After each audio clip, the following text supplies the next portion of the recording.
Hi friends, welcome to my channel. അപ്പോൾ എൻ്റെ channel subscribe ചെയ്യാത്തവരൊക്കെ subscribe ചെയ്യാം കേട്ടോ. അപ്പോൾ ഇന്ന് ഞാൻ വന്നിട്ടുള്ളത് മൂൺ ഗോഡ്നെസ്സിനെ കുറിച്ചിട്ടുള്ളൊരു എക്സ്പീരിയൻസ് വീഡിയോ ആണ്. അപ്പോൾ ഞാൻ റീസെൻ്റ് ആയിട്ട് കുറേ വീഡിയോസ് കണ്ടിരുന്നു യൂട്യൂബിൽ, അവരെ കുറിച്ചിട്ടുള്ള പോസിറ്റീവ് സൈഡ്സും നെഗറ്റീവ് സൈഡ്സൊക്കെ പറയുന്നത്. അപ്പോൾ ഞാൻ വിചാരിച്ചു എനിക്കുള്ള ഒരു എക്സ്പീരിയൻസും കൂടെ ഷെയർ ചെയ്യാമെന്ന്. അപ്പോൾ ഞാൻ ഇവരുടെ കയ്യിൽ നിന്ന്, ഇപ്പോൾ ഈ മൂൺ ഗോഡ്നെസ്സിൻ്റെ കയ്യിൽ നിന്ന് ഞാൻ സാധനങ്ങൾ ഇപ്പോഴല്ല, ഒരു 2-3 കൊല്ലം മുമ്പാണ് വാങ്ങിച്ചിട്ടുള്ളത്. അപ്പോൾ 2 സാധനങ്ങളാണ് ഞാൻ ഇവരുടെ നിന്ന് വാങ്ങിച്ചിട്ടുള്ളത്. ഒന്ന് റെഡി ടു വെയർ സാരിയും പിന്നെ ഒന്ന് കുർത്തയും. പിന്നെ ഈ റെഡി ടു വെയർ സാരി, ഈ 2 സാധനങ്ങൾ ഞാൻ 2 കൊല്ലം മുമ്പൊക്കെയാണ് വാങ്ങിച്ചിട്ടുള്ളത്. അപ്പോൾ ഈ സാരി എന്ന് വെച്ച് കഴിഞ്ഞാൽ എനിക്ക് തോന്നുന്നു സാരി ഒരു ബിലോ 1000 സംതിങ് ആണ്. എനിക്ക് തോന്നുന്നു 800 900 അങ്ങനെ എന്താണ്, എനിക്ക് നേരെ ഓർമ്മയില്ല. അപ്പോൾ ഇത് എന്താ പറയുക, ഒരു ഓർഗൻസയാണ്, സെമി ഓർഗൻസ, ക്രീം കളറാണ്. ഒരു ഇതൊന്നുമില്ല, വർക്കോ കാര്യങ്ങളൊന്നുമില്ല, plain organza sari ready to wear with blouse piece ഉണ്ട്. ബ്ലൗസ് പീസിൽ നമുക്ക് വേണമെങ്കിൽ വർക്ക് ചെയ്യിപ്പിക്കുകയാണെങ്കിലും എക്സ്ട്രാ ചാർജ്, വർക്ക് വേണ്ടെങ്കിൽ ബ്ലൗസ് പീസ് മാത്രമായിട്ട് നമുക്ക് തരും. അങ്ങനെ ക്രീം കളറാണ്. അപ്പോൾ ഈ സാരി ആക്ച്വലി എനിക്ക് ഓർഡർ ചെയ്തതിന് ശേഷം എനിക്ക് തോന്നുന്നു ഒരു 4 to 5 months അടുത്തെടുത്ത് 4-5 മാസം ആ ഒരു ടൈം എടുത്തിട്ട് എനിക്ക് സാധനം കിട്ടാൻ വേണ്ടിയിട്ട്. ഞാൻ ബ്ലൗസ് പീസ് പ്ലെയിൻ ആണ് ഓർഡർ ചെയ്തത്. കാരണം എൻ്റെ കയ്യിൽ ഇഷ്ടംപോലെ വർക്ക് ചെയ്തിട്ടുള്ള ബ്ലൗസുകളുള്ളത് കാരണം ഞാൻ പ്ലെയിൻ ബ്ലൗസാണ് എടുത്തത്. എടുത്തുള്ളത്. അപ്പോൾ അത് കാരണം എനിക്ക് തോന്നുന്നു ഈ 4-5 മാസം ഗ്യാപ്പ് എടുത്തത് ശരിക്കും അതിൻ്റെ ആവശ്യമേ ഇല്ല. കാരണം അത് ജസ്റ്റ് ഒരു പ്ലെയിൻ ആയിട്ടുള്ളൊരു സാരിയാണ്, അതിനകത്ത് ഒരു വർക്കോ ഒന്നുമില്ല.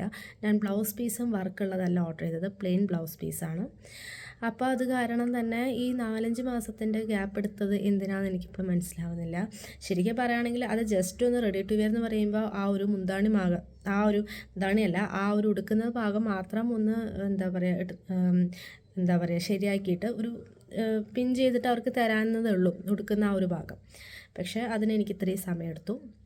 പക്ഷേ ഞാനത് എൻക്വയറി ഒന്നും ചെയ്തില്ല, കാരണം അതെൻ്റെ ഫസ്റ്റ് പ്രോഡക്റ്റായിരുന്നു. എനിക്ക് അറിയണ്ടായിരുന്നില്ല അത് എപ്പോഴാണ് കിട്ടുക. പിന്നെ എനിക്ക് പ്രത്യേകിച്ച് ഒരു അർജൻസി ഒന്നും ഉണ്ടായിരുന്നില്ല, അത് നേരത്തെ കിട്ടാനോ അങ്ങനെയൊന്നുമില്ല. ഞാൻ ജസ്റ്റ് ആ ഒരു സാരി കണ്ടപ്പോൾ ഞാൻ ഓർഡർ ചെയ്തേ ഉള്ളൂ, അല്ലാണ്ട് ഒരു സ്പെഷ്യൽ ഒക്കേഷനോ അങ്ങനെയൊന്നും ഉണ്ടായിരുന്നില്ല എനിക്ക് ആ സാരി കൊടുക്കാൻ വേണ്ടിയിട്ട്. അപ്പോൾ ഇതാണ് എൻ്റെ ഫസ്റ്റ് പ്രോഡക്റ്റ്. പിന്നെ ഞാൻ കുറേ നാൾ കഴിഞ്ഞിട്ടാണ് ഞാൻ എൻ്റെ ഒരു സെക്കൻഡ് പ്രോഡക്റ്റ് ഓർഡർ ചെയ്തത്. സെക്കൻഡ് പ്രോഡക്റ്റ് ഒരു കുർത്തിയായിരുന്നു. അത് എനിക്ക് തോന്നുന്നു അതിൻ്റെ യോക്ക് പോർഷനിലൊക്കെ അത്യാവശ്യം വർക്ക് ഉണ്ടായിരുന്നു. ഒരു ലൈറ്റ് ബ്ലൂ കളറായിരുന്നു ഞാൻ ഓർഡർ ചെയ്തിരുന്നത്. അപ്പോൾ ആ കുർത്തയ്ക്ക് എനിക്ക് തോന്നുന്നു അതും ഒരു 700-800 അങ്ങനെ എന്തോ റേഞ്ചാണ്. അത് നെക്ക് ഭാഗത്തും ഇതേപോലെ നല്ല വർക്കുണ്ട്. പിന്നെ ഫുൾ സ്ലീവ് ആയിരുന്നു, അതിലും അത്യാവശ്യം വർക്കുണ്ട്. അപ്പോൾ അത് ഞാൻ ഓർഡർ ചെയ്തത് എക്സ്ട്രാ സ്മോളാണ്. പക്ഷേ എനിക്ക് കിട്ടിയപ്പോൾ ശരിക്കും ഒരു എക്സ്ട്രാ സ്മോളാണെന്ന് എനിക്ക് തോന്നിയില്ല, കാരണം അതിനകത്ത് സൈസ് കണ്ടിട്ടുണ്ടായിരുന്നില്ല. ഞാൻ ആ കുർത്തയ്ക്കകത്ത് സൈസ് കൊടുത്തിട്ടില്ല. പക്ഷെ എന്നാൽ പോലും നല്ല നീളമുണ്ട് കുർത്തയ്ക്ക്. എന്ന് വെച്ച് കഴിഞ്ഞാൽ ഇനിയിപ്പോൾ അവരുടെ വീഡിയോസിൽ മോഡൽ ഇതിലൊക്കെ നിൽക്കുമ്പോൾ അവരെടുക്കുന്ന കുർത്തകൾ ആംഗിൾ ലെങ്ത്ത് വരയ്ക്കും, അല്ലെങ്കിൽ അത് നന്നായിട്ട് ഫ്ലോർ ലെങ്ത്ത് പോലെ കാണിക്കുന്നില്ല, ചെറുതായിട്ടൊന്ന് മേലെ കയറിയിട്ടാണ് അവർ യൂസ് ചെയ്യുന്ന ആ കുർത്തകളെല്ലാം നമുക്ക് കാണുന്നത്. പക്ഷേ ഇതങ്ങനെയല്ല എനിക്ക് കിട്ടിയ കുർത്ത എന്ന് വെച്ച് കഴിഞ്ഞാൽ ഫ്ലോർ ലെങ്ത്ത് പോലെയായിരുന്നു. കുറച്ചൊന്നും ബാക്കിയൊന്നും കുഴപ്പമില്ല, പക്ഷേ ലെങ്ത്ത് കുറച്ച് കൂടുതലായിരുന്നു. അത് കണ്ടപ്പോൾ എനിക്ക് എക്സ്ട്രാ സ്മോളാണെന്ന് തോന്നിയില്ല. അപ്പോൾ ലെങ്ത്ത് അമ്പർല കട്ടായത് കാരണം വെട്ടിക്കുറയ്ക്കാനും പറ്റില്ല. പിന്നെ ഞാൻ ജസ്റ്റ് ഒന്ന് അഡ്ജസ്റ്റ് ചെയ്ത് എന്താ പറയുക, ഷോൾഡർ ഒന്ന് ജസ്റ്റ് പിടിച്ച് അങ്ങനെ ഞാൻ യൂസ് ചെയ്ത് തുടങ്ങി. അപ്പോൾ അതെനിക്ക് കിട്ടിയത് എനിക്ക് തോന്നുന്നു 8 months എടുത്തിട്ടുണ്ട്. അത്രയും ടൈം എടുത്തിട്ടുണ്ട്. 8 മാസത്തിൻ്റെ മുകളിലായെന്ന് തോന്നുന്നു. കാരണം ഞാൻ ഒരു 5 to 6 months ആയത് ഞാൻ അവരെ കോൺടാക്റ്റ് ചെയ്തപ്പോൾ അവരെ വിളിച്ചു.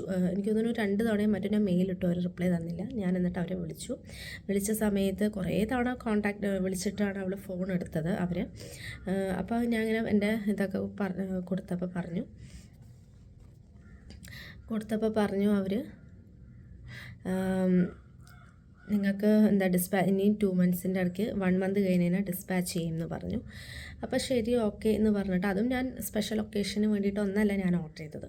അപ്പോൾ ഓക്കെ എന്ന് പറഞ്ഞിട്ട് ഞാൻ വെച്ചു. അത് കഴിഞ്ഞിട്ട് വീണ്ടും ഞാൻ അവരെ കോൺടാക്റ്റ് ചെയ്തു. ഒരു 1.5 മാസം മറ്റോ കഴിഞ്ഞിട്ട് വീണ്ടും കോൺടാക്ട് ചെയ്തപ്പോൾ അവർ പറഞ്ഞു 10 ദിവസത്തിനകം ഡിസ്പാച്ച് ചെയ്യുന്നുള്ളത്. ശരി പറഞ്ഞിട്ട് പിന്നെ ഞാൻ 2 തവണ അങ്ങനെ കോൺടാക്ട് ചെയ്തു. പിന്നെ അത് കഴിഞ്ഞിട്ട് ഞാൻ വെയിറ്റ് ചെയ്തു, വരുമ്പോൾ വരട്ടെ എന്ന് വിചാരിച്ചിട്ട്. പിന്നെ ഞാൻ മെയിലിട്ട് തോന്നുന്നു. അപ്പോൾ അതിനകത്തും അവർ ആ ഒരു ഇത്ര വർക്കിംഗ് ഡേയ്സ് കഴിഞ്ഞിട്ടേ വരുള്ളൂ എന്ന് പറഞ്ഞിട്ട് അങ്ങനെ എന്തൊരു റിപ്ലൈ അയച്ചിട്ടു. പിന്നെ അത് കഴിഞ്ഞിട്ട് എനിക്ക് സാധനം കിട്ടിയത് എനിക്ക് തോന്നുന്നു 8 to 9 മാസത്തിൻ്റെ അടുത്തോ മറ്റോ എടുത്തിട്ടുണ്ട്. ഒരു കൊല്ലമായിട്ടില്ല, 9 മാസം മറ്റോ ആയിട്ടുണ്ടെന്നാണ് എൻ്റെ ഒരു ഇത്. അങ്ങനെയാണ് എനിക്കത് കിട്ടിയത്. അപ്പോൾ അതിനുശേഷം ഞാൻ പിന്നെ ഒരു പ്രോഡക്റ്റ് അവരുടെ നിന്ന് വാങ്ങിച്ചിട്ടില്ല. എനിക്ക് തോന്നുന്നു ലാസ്റ്റ് 2 years ആയിട്ട് ഒന്നും ഞാൻ വാങ്ങിച്ചിട്ടില്ല അവരുടെ നിന്ന്. കാരണം എനിക്ക് തോന്നുന്നു അവർ ഇടുന്ന സമയത്ത് അത് ട്രെൻഡിങ് ആയിട്ടുള്ള ഡിസൈൻസ് ആയിരിക്കും. അത് പക്ഷേ നമ്മൾ ഓർഡർ ചെയ്ത് നമ്മുടെ കയ്യിൽ കിട്ടുമ്പോഴേക്കും ആ ഡിസൈൻസ് ഓൾമോസ്റ്റ് എല്ലാവരുടെ കയ്യിലും ഉണ്ടാവും. ഈസി ആയിട്ട് അവൈലബിൾ ആവുന്ന ഡിസൈൻ ആയിരിക്കും. അല്ലെങ്കിൽ നമുക്ക് ആ ഡിസൈൻ എടുത്തിട്ട് നമ്മൾ തന്നെ അടുത്തുള്ള വല്ല ഷോപ്പിലോ മറ്റോ കൊടുത്തിട്ട് ചെയ്യിപ്പിക്കാം. എന്നാലും നമുക്ക് ഈസി ആയിട്ട് എന്താ പറയുക, ചിലപ്പോൾ റേറ്റിന് ചെറിയൊരു വ്യത്യാസമാണെങ്കിൽ നമുക്ക് ഈ ഇത്രയും ഡിലേ വരേണ്ട ഒരു ഇത് വരില്ല. നമുക്ക് ഇത്രയും ഡിലേ സാക്രിഫൈസ് ചെയ്യേണ്ട ഒരു ആവശ്യമില്ല.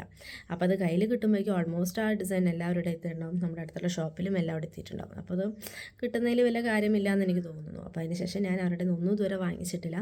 എനിക്ക് അവരുടെ ചില ഡിസൈൻസൊക്കെ കാണുമ്പോൾ നല്ല ഇഷ്ടമാവും. പക്ഷേ ഈ പറഞ്ഞ പോലെ ഓർഡർ ചെയ്തതിന് എപ്പോൾ കിട്ടും എങ്ങനെ കിട്ടുന്നൊന്നും ഒരു പിടുത്തമില്ലാത്തത് കാരണം ഞാൻ ഡിസൈൻ റെഫറൻസ് പോലെ എൻ്റെ ഫോണിൽ അങ്ങനെ ഇടും, നമുക്ക് വേണമെങ്കിൽ പുറത്ത് ചെയ്യിപ്പിക്കാമല്ലോ എന്നുള്ളതിൽ. അപ്പോൾ ഇതാണ് എൻ്റെ ഒരു റിവ്യൂ. അപ്പോൾ കാത്തിരിക്കാൻ ക്ഷമയുള്ള ആൾക്കാർക്കും അല്ലെങ്കിൽ പ്രത്യേകിച്ചൊരു ഫംഗ്ഷനോ ഒന്നും ഇല്ലാതെ എപ്പോൾ കിട്ടുമ്പോൾ കിട്ടട്ടെ എന്ന് വിചാരിക്കുന്ന ആൾക്കാർക്കും ഓർഡർ ചെയ്യുകയാണെങ്കിൽ കുഴപ്പമില്ല. അല്ലാണ്ട് നമ്മൾ എന്തെങ്കിലും ഒരു ഫംഗ്ഷന് വേണ്ടി ഓർഡർ ചെയ്യുകയാണെങ്കിൽ ചിലപ്പോൾ അതിന് ആ സമയത്തൊന്നും കിട്ടിയെന്ന് വരില്ല. അപ്പോൾ ഇതൊക്കെയാണ് എൻ്റെ മെയിനായിട്ടുള്ളൊരു എൻ്റെ മൂൺ ഗോഡ്നെസ്സിനോട് എൻ്റെ ഒരു എക്സ്പീരിയൻസ്. അപ്പോൾ ഇതാണ്. അപ്പോൾ ഇതാണ് ഇന്നത്തെ എൻ്റെ വീഡിയോ. അപ്പോൾ നമ്മുടെ ചാനൽ സബ്സ്ക്രൈബ് ചെയ്തവരൊക്കെ സബ്സ്ക്രൈബ് ചെയ്യാം കേട്ടോ. അപ്പോൾ ഇത്രയേ ഉള്ളൂ. ബൈ.